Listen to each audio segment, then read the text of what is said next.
नमस्कार प्रिय दर्शकों, तो हाजिर हुए हैं दिन भर की प्रमुख खबरों के साथ। तो इससे पहले खबरों को विस्तृत रूप से जानने निवेदन है, कृपया चैनल को जरूर सब्सक्राइब करें। तो पेश हैं आज दिन भर की प्रमुख खबरें। शिमला समेत हिमाचल के ऊंचे इलाकों में बर्फबारी, कूल हुआ मौसम, स्किड हो रही गाड़ियां। हिमाचल प्रदेश में मौसम ने करवट बदली है। आज सुबह से रोहतांग दर्रा के साथ ऊंची चोटियों में बर्फबारी का दौर शुरू हो गया है। रोहतांग में 10 सेंटीमीटर तक ताज़ा बर्फबारी रिकॉर्ड की गई है। मौसम में आए बदलाव से कुल्लू व लाहौल प्रशासन ने अलर्ट जारी किया है। राजधानी शिमला में भी बर्फ़ के फाहे गिरे हैं। बर्फ़ के कारण वाहन भी स्किड हो रहे हैं। बर्फबारी होता देख पर्यटकों में खुशी की लहर है, क्योंकि पर्यटक मन में बर्फबारी के दीदार की इच्छा के लिए ही हिमाचल पहुंचते हैं। बता दें कि प्रदेश में अगले 6 दिनों तक शीतलहर जारी रहेगी। मैदानी इलाकों में 24 और 25 को घने कोहरे का अलर्ट जारी किया गया है। मंडी, किन्नौर, लाहौल स्पीति और चंबा के कई इलाकों में पारा शून्य से नीचे पहुंच गया है। प्रतिभा सिंह बोली, कांग्रेस तब तक विरोध करेगी जब तक अमित शाह माफ़ी नहीं मांगते। प्रदेश कांग्रेस अध्यक्ष पूर्व सांसद प्रतिभा सिंह ने कहा है कि कांग्रेस अमित शाह का विरोध तब तक जारी रखेगी जब तक वो डॉक्टर भीमराव अंबेडकर के संसद में किए गए अपमान के लिए देश से माफ़ी नहीं मांगते। उन्होंने कहा है कि उन्होंने अंबेडकर का ही नहीं, इस देश के संविधान का भी घोर अपमान किया है। इसके मनाली के सक्षम ने 5 साल की उम्र में बनाया तीसरा national record, OMG book of record में नाम दर्ज। मनाली के सक्षम ने एक बार फिर इतिहास रच दिया है। OMG book of record Mumbai में सक्षम का तीसरी बार नाम दर्ज हुआ है। महज 5 वर्ष की उम्र में सक्षम ने 195 देशों के झंडे, उनकी भाषा, मुद्रा और अधिकांश देशों की राजधानी और सभी देशों के नाम की स्पेलिंग सहित याद की है। इतना ही नहीं, बच्चे को मानचित्र पर कौन सा देश कहां पर है, इस बात की भी पूरी जानकारी है। सक्षम की असाधारण उपलब्धि ने सभी को चकित कर दिया है। उन्हें चमत्कार बालक का खिताब दिया गया है। उनकी प्रतिभा और मेहनत ने उन्हें देश का गौरव बना दिया है। सक्षम अपने माता पिता के साथ मनाली में रहता है। सक्षम के पिता सागर स्वास्थ्य शिक्षक है, माता स्नेहा ठाकुर होटलियर है। सक्षम UKG कक्षा का छात्र है। उसके माता पिता इस उपलब्धि के लिए काफ़ी खुश हैं। दरगाह के पास गौशाला बनाने पर 2 समुदायों में विवाद, अवैध निर्माण हटाने की मांग, पुलिस ने रुकवाया काम। बद्दी के बिलावली गांव में दरगाह के पास गौशाला निर्माण को लेकर 2 समुदाय में विवाद हो गया है। गांव के युवाओं का कहना है कि उन्होंने खाली शामलात भूमि पर गौशाला बनाने के लिए दस्तावेज तैयार कर निर्माण कार्य शुरू किया था। निर्माण स्थल पर समुदाय विशेष ने आपत्ति जताई। जहां गौशाला का निर्माण किया जा रहा है उसके पास दरगाह है। इसकी देखरेख विशेष समुदाय के लोग करते हैं। विशेष समुदाय के लोगों ने गौशाला निर्माण का विरोध किया और आपत्ति जताई। दोनों पक्षों के बीच बहस बढ़ने पर मौके पर माहौल तनावपूर्ण हो गया। इस दौरान युवाओं ने नारेबाजी भी की। मौके पर पहुंची पुलिस ने निर्माण कार्यों को रुकवाया और जमीन की निशानदेही कराने को कहा है। विवाद की सूचना मिलने पर पुलिस मौके पर पहुंची और स्थिति को नियंत्रण में लाने का प्रयास किया। BEd टेट सहित पात्रता पूरी करने वालों को ही मिलेगी गेस्ट टीचर भर्ती में नियुक्ति। शिक्षा विभाग गेस्ट टीचर भर्ती के लिए SOP बनाने में जुट गया है। जल्द ही इसका ड्राफ्ट बनाकर सरकार को भेजा जाएगा। बताया जा रहा है कि BEd टेट सहित संबंधित सभी पात्रता पूरी करने वालों को ही गेस्ट टीचर भर्ती में नियुक्ति मिलेगी। स्कूलों के लिए BEd टेट पास सहित तय शैक्षणिक योग्यता और कॉलेजों के लिए नेट और सेट पास उम्मीदवार ही पात्र होंगे। शिक्षा विभाग द्वारा बनाए गए भर्ती नियमों के तहत यह भर्ती की जाएगी। गेस्ट टीचर का पहले इंटरव्यू होगा। इस दौरान इंटरव्यू के लिए स्कूल प्रिंसिपल अधिकृत होंगे या फिर जिला उपनिदेशक को इसके लिए अधिकृत किया जा सकता है।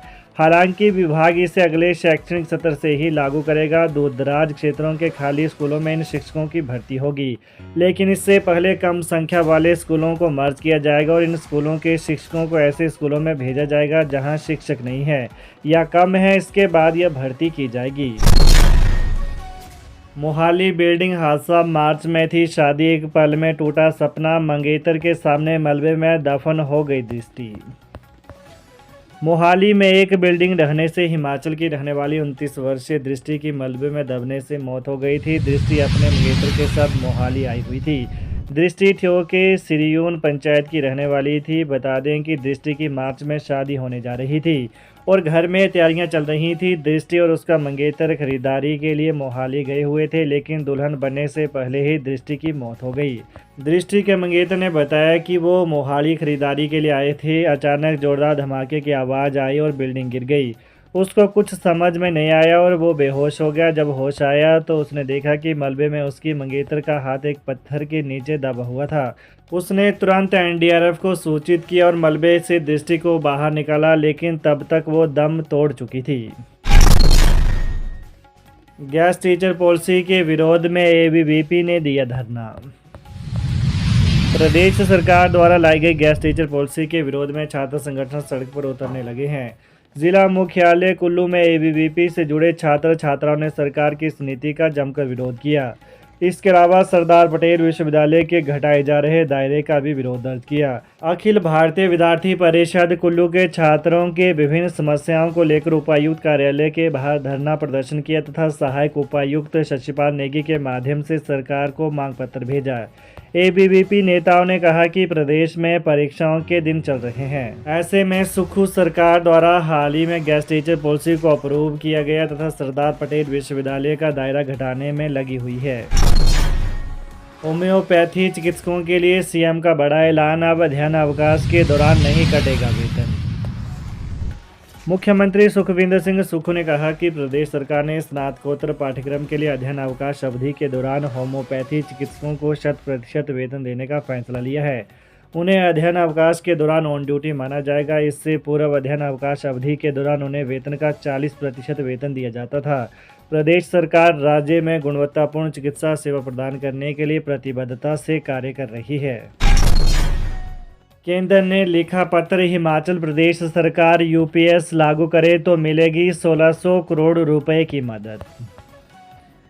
केंद्र सरकार ने हिमाचल सरकार को पत्र लिखकर कर्मचारियों को यूनिफाइड पेंशन स्कीम यानी यूपीएस लागू करने को कहा है। अगर ऐसा किया जाता है तो केंद्र सरकार हिमाचल को 1600 करोड़ रुपए की विशेष सहायता देगी। केंद्र की ओर से जारी पत्र के अनुसार वर्ष 2022-23 और 2023-24 में अनुबंध पर नियुक्त सरकारी कर्मचारियों को यूपीएस में लाने से फ़ायदा मिलेगा। हालांकि राज्य सरकार ने पत्र को लिखकर अभी कोई जवाब नहीं दिया है। यह उल्लेखनीय है कि राज्य सरकार ने हिमाचल में ओल्ड पेंशन स्कीम लागू की है। वेतन पर 933.81 करोड़ घटाए, पेंशन पर बढ़ गए 838.90 करोड़ रुपए। वित्तीय प्रबंधन पर भी सवाल। वित्तीय प्रबंधन से सरकार ने वर्ष 2024-25 में वेतन पर तय बजट से 933.81 करोड़ रुपए कम खर्च किए, लेकिन पेंशन पर 838.90 करोड़ खर्च बढ़ गया। क्या की ओर से पेश रिपोर्ट में राजकोषीय उत्तरदायित्व व बजट प्रबंध पर स्थिति स्पष्ट की गई है। इसके अनुसार चालू वित्त वर्ष में वेतन और गैर वेतन के लिए ग्रांट इन एड का खर्च भी 186.25 करोड़ रुपए बढ़ जाएगा।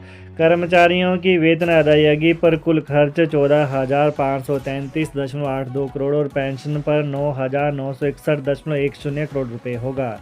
चालू वित्त वर्ष में सब्सिडी देने के लिए 1,077.88 करोड़ रुपए तय किए गए थे, जो 1,851.18 करोड़ रुपए हो जाएंगे।